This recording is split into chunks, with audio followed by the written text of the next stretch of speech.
बिस्मिल्लाहिर्रहमानिर्रहीम। तो हम पढ़ रहे हैं प्याजे की थ्योरी।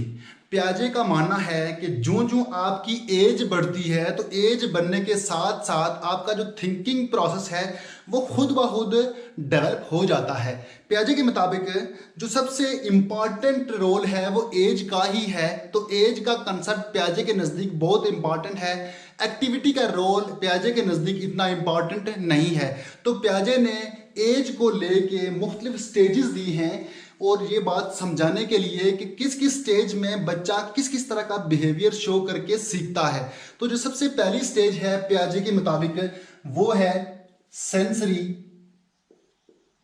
मोटर। ये लगभग पैदाइश से 2 साल के बच्चे इस स्टेज में होते हैं।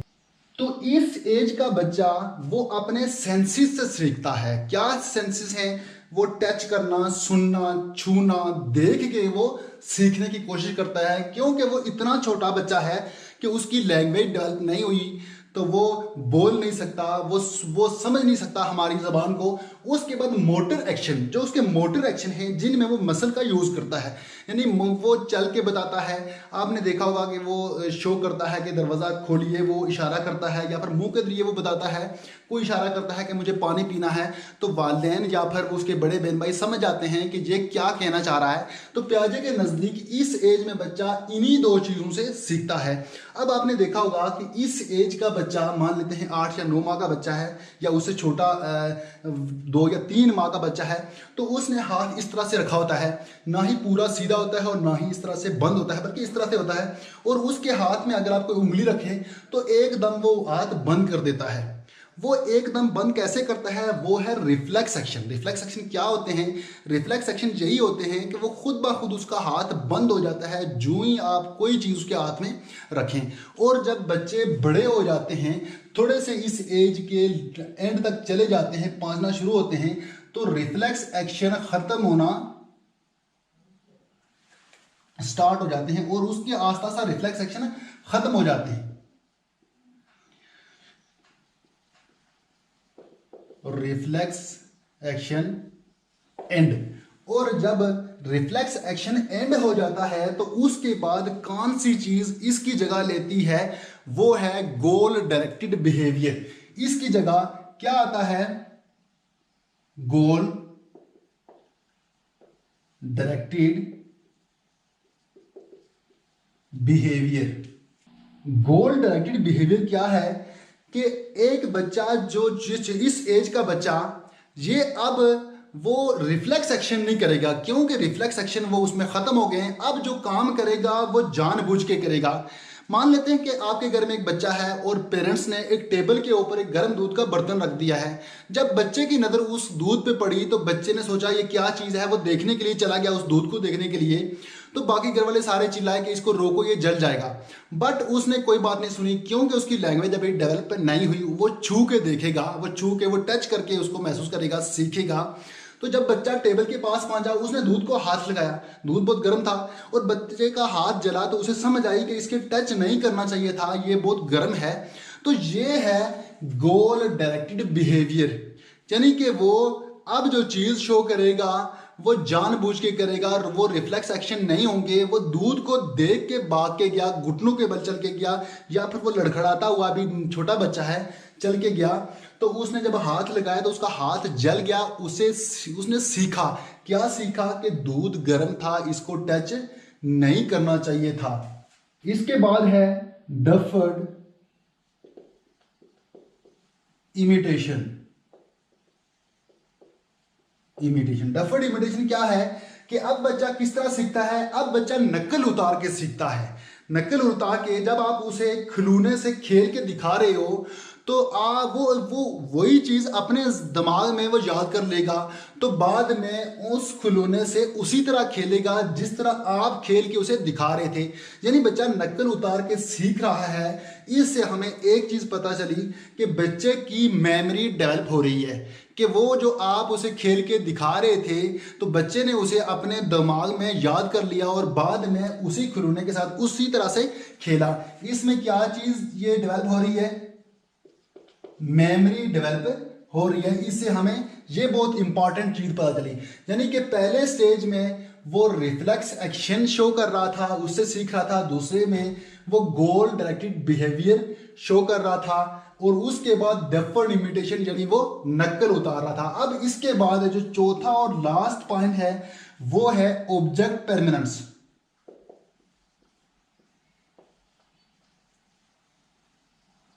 ऑब्जेक्ट परमानेंस पियाजे की रिसर्च के मुताबिक जब बच्चे को कोई ऑब्जेक्ट दिखा दिया जाए, कोई ऑब्जेक्ट उसको, कोई खिलौना उसको दिखाया जाए, तो बहुत सारे बच्चे भूल जाते हैं, वो किसी नए खिलौने के साथ खेलना शुरू कर देते हैं।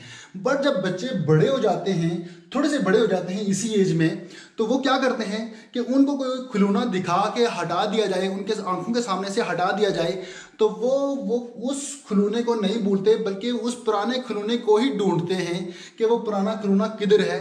इसको कहा जाता है ऑब्जेक्ट परमानेंस। यानी बच्चे जब इस एज में होते हैं, तो ये इसका आखिरी स्टेज है। इस एज में बच्चे क्या करते हैं कि मुख्तलिफ बच्चों को, जब कोई ऐसी चीज़ आपने घर में देखा होगा कि वो कोई अगर चाकू है, तो बच्चे को चाकू जब बच्चा लेता है, तो वालिदैन क्या करते हैं कि चाकू बच्चे से ले लेते हैं कि ये इसे कट लग जाएगा। जब उसे लेते हैं तो बच्चा रोना शुरू कर देता है और उसे छिपा देते हैं। बट बच्चा चाकू को ही ढूंढता है कि चाकू किधर है, वो किसी नए खिलौने से नहीं खेलता। इसका मतलब है बच्चे में ऑब्जेक्ट परमानेंस आ गया है, वो पुराने खिलौने को ही ढूंढता है। इससे हमें ये पता चलता है कि बच्चे की मेमोरी डेवलप हो रही है। अब ये ऑब्जेक्ट परमानेंस का जो इसका कंसेप्ट है, ये बच्चे में डेवलप होना शुरू होता है 9 मंथ से 11 मंथ्स के दरमियान। ये डेवलप होना शुरू हो जाता है, और 2 साल के दरमियान, 2 साल तक ये कंप्लीट ये डेवलप हो जाता है बच्चे का ऑब्जेक्ट परमानेंस। ये पियाजे की जो थ्योरी थी उसका पहला स्टेज था सेंसरी मोटर स्टेज। ये Piaget's theory of cognitive development का सेकंड स्टेज, जिसका नाम है pre operational stage. Number 2 pre operational. इसमें जो बच्चे होते हैं वो 2 साल से 7 साल तक के बच्चे इस स्टेज में होते हैं। और जो हमने पीछे वाला स्टेज पढ़ा उसमें पैदाइश से लेके 2 साल तक का बच्चा होता है, और इस स्टेज में 2 से 7 साल के बच्चे इस स्टेज में होते हैं। 2 से 7 साल की एज के जो बच्चे होते हैं ये होते हैं अर्ली चाइल्डहुड में। बट अकॉर्डिंग टू पियाजे, इनको पियाजे ने प्री ऑपरेशनल स्टेज में रखा है। प्री का मतलब अगर देखा जाए तो प्री का मतलब है पीछे, और ऑपरेशनल का मतलब है लॉजिकल थिंकिंग, यानी ये लॉजिकल थिंकिंग से थोड़ा पीछे होते हैं। अगर ये बच्चे लॉजिकल थिंकिंग नहीं रखते तो ये फिर क्या रखते हैं, ये रखते हैं इलॉजिकल थिंकिंग। अब इलॉजिकल थिंकिंग को नाम दिया गया है, इसके ये स्पेशल जो टर्म यूज की गई है उसे कहा जाता है ट्रांसडक्टिव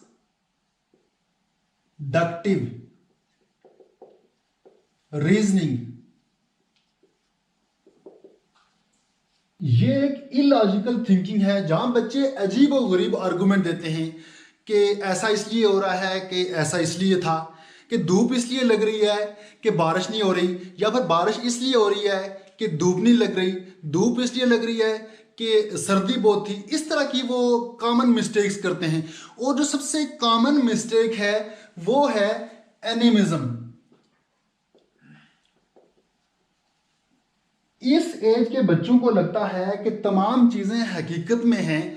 वो जैसे अपनी डॉल को खाना खिला रहे होते हैं, या फिर वो अपनी गुड़िया को बिस्तर के अंदर छुपा रहे होते हैं कि इसको भी सर्दी लगती है, इसको भी भूख लगती है। और आपने देखा होगा कि जब आपके घर में किसी बच्चे को टक्कर लग जाए किसी चेयर से या किसी टेबल से, तो वो रोना शुरू कर देते हैं। और जब तक आप उस टेबल को ना मारो वो चुप नहीं होते। उनके ख्याल में टेबल को भी दर्द होता होगा, इसलिए टेबल को मारो। जब बच्चे बेजान चीज़ों से जानदार चीज़ों जैसा सलूक करें तो इसको बोलते हैं एनिमिज्म। और इसके बाद एक और प्रॉब्लम है जिसका नाम है इरिवर्सिबिलिटी।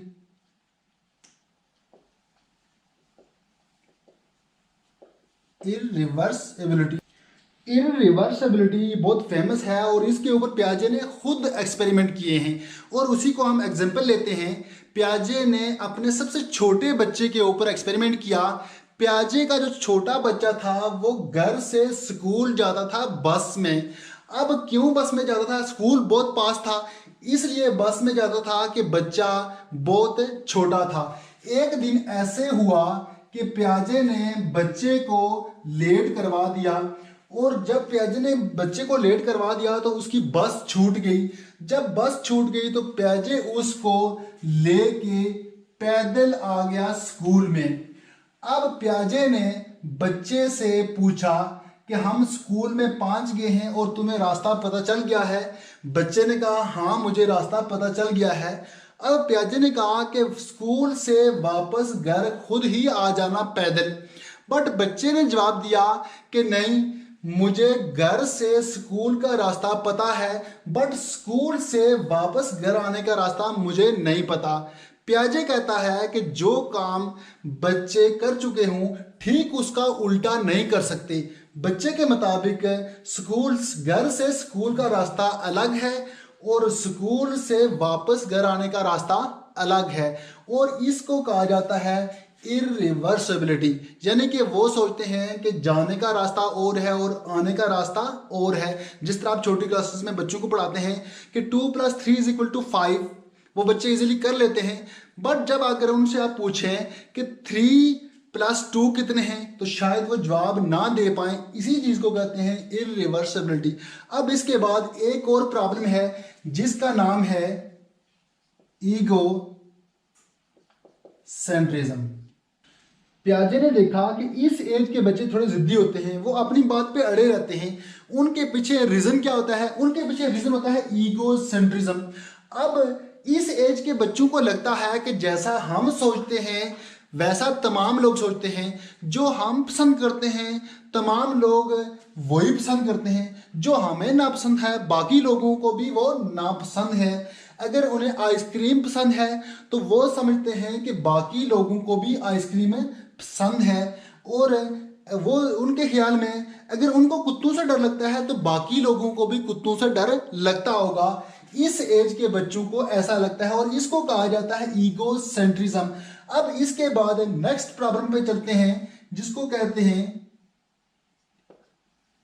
सेंट्रेशन या फिर lack of conversation. Lack of conversation क्या है कि आपने मान लेते हैं कि एक छोटा बच्चा है जो इस एज का है तो उसके पास 5-5 के 2 सिक्के हैं। आप क्या करते हैं कि आप बच्चे को कहते हैं कि बेटा मुझसे 4 या 5 सिक्के ले लो और 5-5 के जो आपके पास 2 सिक्के हैं ये मुझे दे दो। तो आप उसको 2-2 रुपए के 4 सिक्के दे देते हैं और उससे 5-5 के 2 सिक्के ले लेते हैं और उसको 4 दे देते हैं। तो बच्चा आसानी से उसको एक्सचेंज कर लेगा। क्यों? कि वो सोचेगा कि मेरे पास 4 सिक्के आ गए हैं, बदले में मैंने 2 सिक्के दिए हैं। जब बच्चे इस तरह की गलतियां करते हैं तो इसको कहा जाता है लैक ऑफ कन्वर्सेशन। और ये गलतियां क्यों करते हैं? सेंट्रेशन की वजह से गलतियां करते हैं। इसलिए करते हैं कि उनका फोकस, उनका ध्यान किसी एक जगह पे फिक्स हो जाता है, तो उस वजह से वो गलतियां करते हैं। और गलतियां कैसे करते हैं? लैक ऑफ कन्वर्सेशन की वजह से वो गलतियां करते हैं। ये थी पियाजे की थ्योरी और पियाजे की कॉग्निटिव थ्योरी का सेकंड स्टेज था प्री ऑपरेशनल स्टेज। हम 2 स्टेजेस पढ़ चुके हैं। पियाजे की थ्योरी का तीसरा स्टेज जिसमें बच्चे लॉजिकल थिंकिंग रखते हैं और उस स्टेज का नाम है stage number 3 concrete operational stage. इसमें बच्चे होते हैं 7 to 11 ईयर ओल्ड। इस एज के बच्चे मिडिल या फिर लेट चाइल्डहुड में आते हैं। बट पियाजे मानता है कंक्रीट ऑपरेशनल स्टेज पे। अब ऑपरेशनल का मतलब हमने पिछली स्टेज में हमने पढ़ा कि लॉजिकली सोचना, और कंक्रीट का मतलब देख लेते हैं। कंक्रीट एक होता है कंक्रीट और दूसरा अब्स्ट्रैक्ट। अब्स्ट्रैक्ट। अब कंक्रीट क्या है कि कंक्रीट वो चीज़ें हैं जो हमारी आंखों के सामने होती हैं, वो चीज़ें जिनको हम देख सकते हूँ, या वो हम किसी पावर पॉइंट की स्लाइड पे देखते हूँ, या किसी रील में देखते हूँ, या मूवी या किसी ड्रामा में देखते हूँ, और उसको देख के हम जो लॉजिकली सोचते हैं उसको कहा जाता है कंक्रीट ऑपरेशनल। अब ठीक इसी का उल्टा है कि वो चीज़ें जो हमारी आंखों के सामने ना हो और हमें बताया जा रहा हो तो हम उनके बारे में इमेजिन करें, हम उनके बारे में सोचें, और इस स्टेज में कंक्रीट ऑपरेशनल स्टेज में बच्चे की लॉजिकली थिंकिंग स्टार्ट हो जाती है। वो कैसे स्टार्ट होती है? बच्चा चीज़ों को देखता है, देखने के बाद लॉजिकली सोचता है। इस स्टेज में बच्चे लॉजिकली सोचते हैं, लॉजिकली तब सोचते हैं जब चीज़ें बच्चे की आंखों के सामने होती हैं। अब यह है कि इससे पिछले स्टेज में हमने देखा कि जो बच्चे थे, छोटे बच्चे, वो अपनी गुड़िया को वो रज़ाई के अंदर वो छुपा रहे होते हैं कि इसको सर्दी लगती है, या फिर गुड़िया को वो खाना खिला रहे होते हैं कि इसे भी भूख लगती है। उनमें लॉजिकली थिंकिंग नहीं होती, हालांकि उन्हें कोई ऐसी चीज़ दिखाई नहीं दे रही कि गुड़िया को भूख लगी हुई है या फिर गुड़िया को सर्दी लगी हुई है, वो इमेजिन करते हैं। बट इस स्टेज में बच्चे वो सोचते हैं जो उनकी नज़रों के सामने होता है, इसलिए इस स्टेज का नाम रखा गया है कंक्रीट ऑपरेशनल स्टेज। और इस स्टेज का जो मेन पॉइंट है वो है लॉजिकली थिंकिंग स्टार्ट्स। यहां पे बच्चा क्या शो करता है? यहां पे बच्चा शो करता है रिवर्सिबिलिटी। रिवर्सिबिलिटी क्या है? रिवर्सिबिलिटी ये है कि जो चीज बच्चा जानता है ठीक उसका उल्टा भी बच्चा अपने दिमाग में कर पाएगा। और इसके अलावा एक और चीज है जिसे कहा जाता है डी सेंट्रेशन। पिछली स्टेज में हमने पढ़ा था सेंट्रेशन, और वो क्या था कि बच्चा किसी एक जगह पे अपना ध्यान फिक्स कर लेता है। बट इसमें डिसेंट्रेशन का मतलब ये है कि बच्चा इस स्टेज में अपना ध्यान किसी एक जगह पे नहीं रखेगा, बल्कि वो मुख्तलिफ एस्पेक्ट्स को देखेगा, वो एक चीज के मुख्तलिफ पहलू को देखेगा, और वो कम और ज्यादा की गलती नहीं करेगा। और पिछली स्टेज में हमने पढ़ा था लैक ऑफ कंजर्वेशन। अब यहां लैक ऑफ कंजर्वेशन नहीं होगा बल्कि कंजर्वेशन होगा। कंजर्वेशन अब क्या है कि बच्चा कम और ज्यादा की गलती नहीं करेगा, और बिकॉज ऑफ डिसेंट्रेशन, क्योंकि उसका ध्यान किसी एक चीज पे नहीं है, वह मुख्तलिफ एस्पेक्ट्स को देख रहा है। और इसके अलावा एक और बहुत इंपॉर्टेंट चीज है जिसे कहा जाता है cause and effect. Cause and effect, cause and effect logically thinking का जो है ये बेसिक रीजन है, बेसिक चीज है इसकी लॉजिकल थिंकिंग की। Cause and effect, cause and effect क्या है कि जो हो रहा है इसके पीछे कोई रीजन है। इससे पिछले स्टेज में हमने जो पढ़ा कि वो था ट्रांसडक्टिव रीजनिंग, के बच्चे कॉज गलत लगा रहे हैं, इफेक्ट गलत बता रहे हैं, तो वो लॉजिक नहीं लगा रहे। अब इस स्टेज में बच्चे जब पहुंचते हैं इस स्टेज में आके, तो बच्चे बहुत अच्छे से कॉज एंड इफेक्ट को समझना शुरू कर देते हैं। मसलन कि बाहर धूप है तो हम जब कपड़े सुखाने के लिए बाहर धूप में रखते हैं तो बच्चों को भी पता होता है कि धूप गर्म है और कपड़े गीले हैं, जब धूप में रखेंगे तो कपड़े सूख जाएंगे धूप की वजह से। तो इस तरह की जो चीज़ें हैं बच्चे अच्छे तरीके से समझना शुरू हो जाते हैं कि कॉज क्या है, इफेक्ट क्या है। इन चीज़ों को इस स्टेज में और इस एज के बच्चे बहुत अच्छी तरह से समझ जाते हैं पियाजे के मुताबिक। अब इसके अलावा एक और चीज़ है जिसकी वजह से ये स्टेज पहचाना जाता है, वो है क्लासिफिकेशन।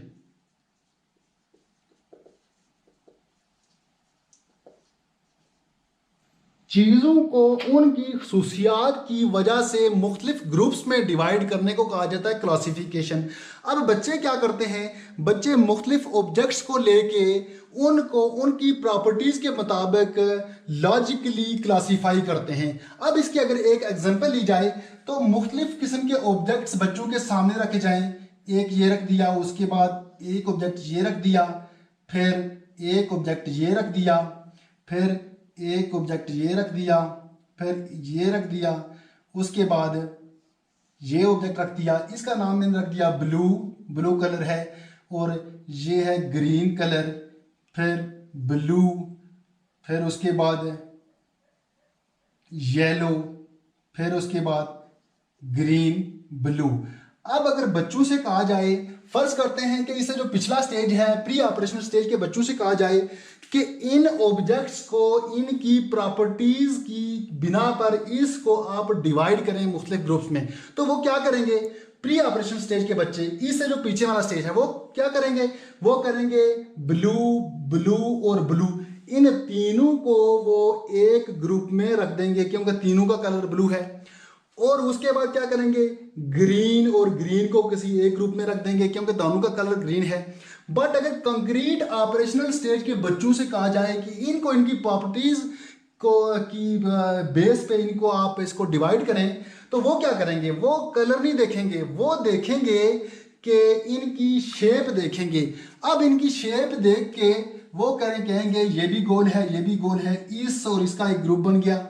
उसके बाद इसके भी 3 कोने हैं, इसके भी 3 कोने हैं, इन दोनों का एक ग्रुप बन गया। उसके बाद इसके भी 4 कोने हैं, इसके भी 4 हैं, इसका एक ग्रुप बन गया। वो 3 ग्रुप्स में इसको डिवाइड करेंगे। अब कलर में डिवाइड करना भी प्रॉपर्टीज की बेस ही है, बट मुख्तलिफ शेप्स को इकट्ठा करना ये कंक्रीट ऑपरेशनल का जो स्टेज है इस एज के बच्चे कर पाएंगे। छोटे बच्चे कलर को देखेंगे, बट जो उनकी डिजाइनिंग है वो डिजाइनिंग छोटे बच्चे नहीं कर पाएंगे। वो डिजाइनिंग सिर्फ कंक्रीट ऑपरेशनल जो स्टेज है इसके बच्चे ही इसको कर पाएंगे। अब इसके बाद ये बच्चे एक और चीज शो करते हैं, वो क्या है? वो है ट्रांजिटिविटी।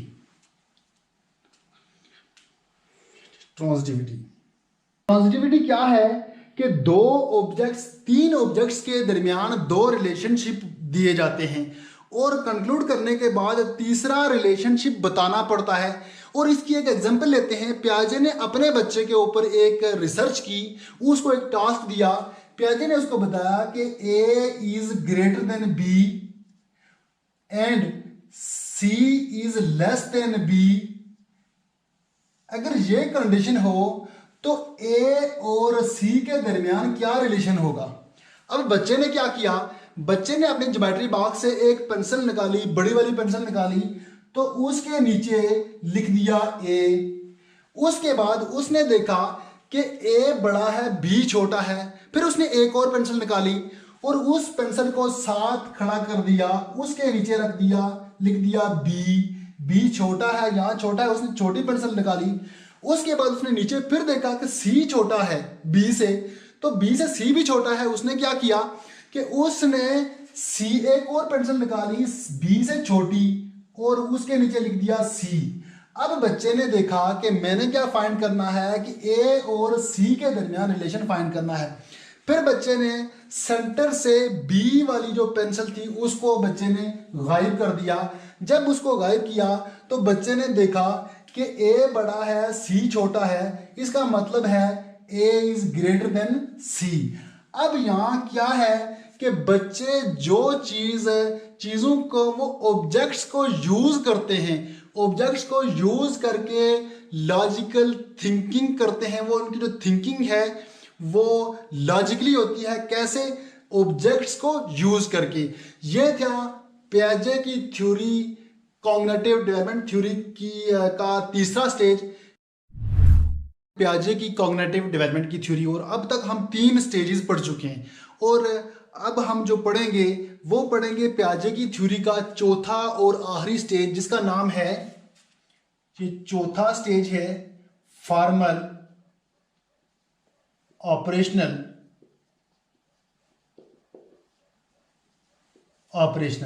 इसमें बच्चे होते हैं 11 एंड अबव ईयर्स की। इस एज के बच्चे एडोलसेंस पीरियड में होते हैं, बट पियाजे के अकॉर्डिंग ये फॉर्मल ऑपरेशनल स्टेज में होते हैं। और फॉर्मल का मतलब क्या है? फॉर्मल का मतलब है कि प्लानिंग, पियाजे मानता है कि जो छोटे इस एज के बच्चे हैं ये लिटिल साइंटिस्ट होते हैं और इस एज में ये कंप्लीटली साइंटिस्ट बन जाते हैं और हर एक चीज़ को, अपनी प्रॉब्लम को वो हल करते हैं, साइंटिफिकली उसको हल करते हैं जिस तरह के साइंटिस्ट हल करते हैं। साइंटिस्ट कैसे हल करते हैं, उनका जो तरीका होता है वो टोटली फॉर्मल तरीका होता है और इस एज में जो बच्चों की थिंकिंग है वो लॉजिकली थिंकिंग उनकी स्टार्ट हो जाती है और वो होती है पूरी तरह से साइंटिफिक। अब इस स्टेज में और क्या क्या होता है, सबसे जो पहली चीज इसमें होती है वो होती है ऑब्स्ट्रैक्ट थिंकिंग, जहां पर बच्चे इमेजिन कर पाए। और जो एब्स्ट्रैक्ट का मतलब ये है कि जब वो किसी चीज के बारे में पढ़ रहे हों तो वो चीज उनकी आंखों के सामने ना हो और वो उस चीज के बारे में इमेजिन कर रहे हों।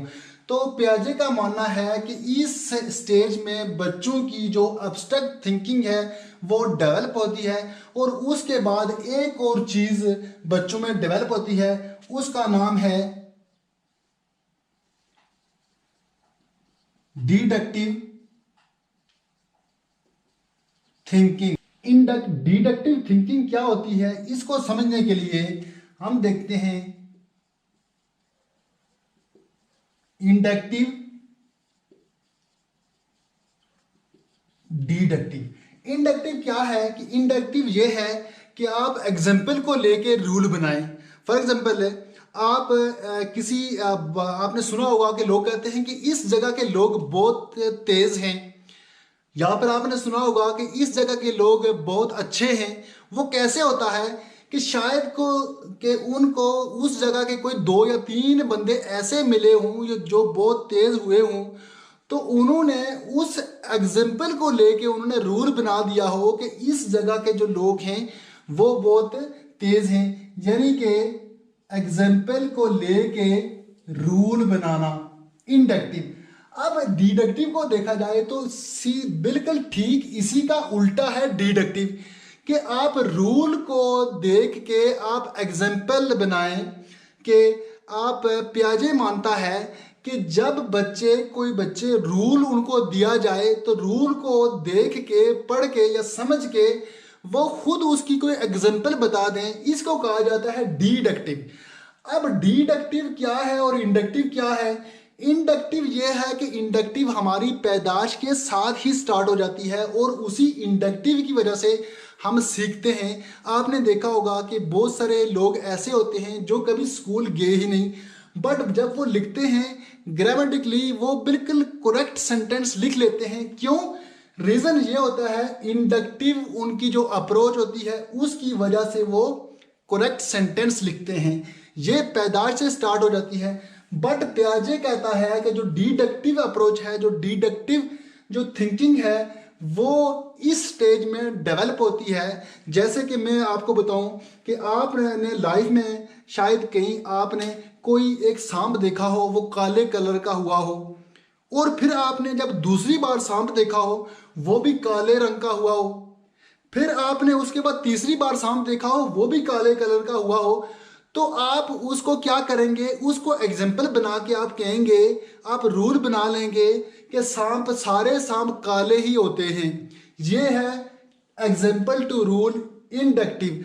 अब डिडक्टिव की जो डेवलपमेंट है वो इस स्टेज में होती है पियाजे के अकॉर्डिंग, कि आप बच्चों को कोई रूल बता दें तो वो रूल देख के बच्चे क्या करें, बच्चे उस रूल को देख के खुद ही एग्जाम्पल बता दें कि इसकी एग्जाम्पल ये है। इसको कहा जाता है डिडक्टिव थिंकिंग। अब डिडक्टिव थिंकिंग के बाद उसके बाद पियाजे का मानना है कि जो छोटे बच्चे हैं, इसको पियाजे ने लिटिल साइंटिस्ट का नाम दिया है। तो साइंटिस्ट यूज करते हैं, साइंटिफिक मेथड को यूज करते हैं। तो साइंटिफिक मेथड में जो सबसे पहला स्टेप होता है वो होता है हाइपोथेसिस। और हाइपोथेसिस तब डेवलप होती है जब डेवलप होती है हाइपोथेटिक थिंकिंग। हाइपोथेटिकल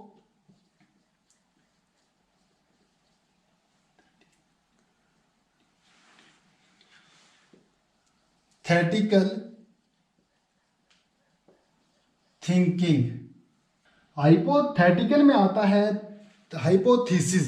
हाइपोथेसिस क्या है कि मान लेते हैं कि आपने कहीं दूर अपने धुआं उड़ता हुआ आपने देखा, तो आपके दिमाग में उसकी बहुत सारी उसकी बातें आई कि शायद कि यहाँ कोई शादी हो इसलिए धुआं उठ रहा है, शायद कि कहीं आग लगी हो इसलिए धुआं उठ रहा है, या फिर आप सोचें कि शायद कि कहीं खाना पक रहा हो इसलिए धुआं उठ रहा है। अब आपके दिमाग में ये जो तीनों तरह के जो हाइपोथेसिस आए हैं, तो ये इनके बारे में आपको नहीं पता कि ये सही हैं या गलत हैं, यानी कि बेदलील दावा इसको कह सकते हैं उर्दू में अगर इसकी बात की जाए। तो इस तरह की बातें जब आती हैं, उसके बाद साइंटिफिक मेथड का नेक्स्ट स्टेज शुरू होता है, फिर करते करते बच्चे फिर आगे भी जाते हैं और उसके बाद उनकी रीजनिंग एबिलिटी बढ़ जाती है, उनकी थिंकिंग एबिलिटी बढ़ जाती है। आप अगर यहाँ तक भी इसको अगर तैयार करें तो ये भी आपके लिए बहुत है, यानी इसके बाद वो साइंटिफिक मेथड को यूज़ करेंगे। ये पहला स्टेप मैंने बताया, आगे भी इसके बहुत सारे स्टेप हैं। यहाँ तक भी आप अगर तैयार करें तो ये भी प्याजे का जो चौथा स्टेज है फार्मल ऑपरेशन स्टेज, इसमें यहाँ तक भी बहुत है।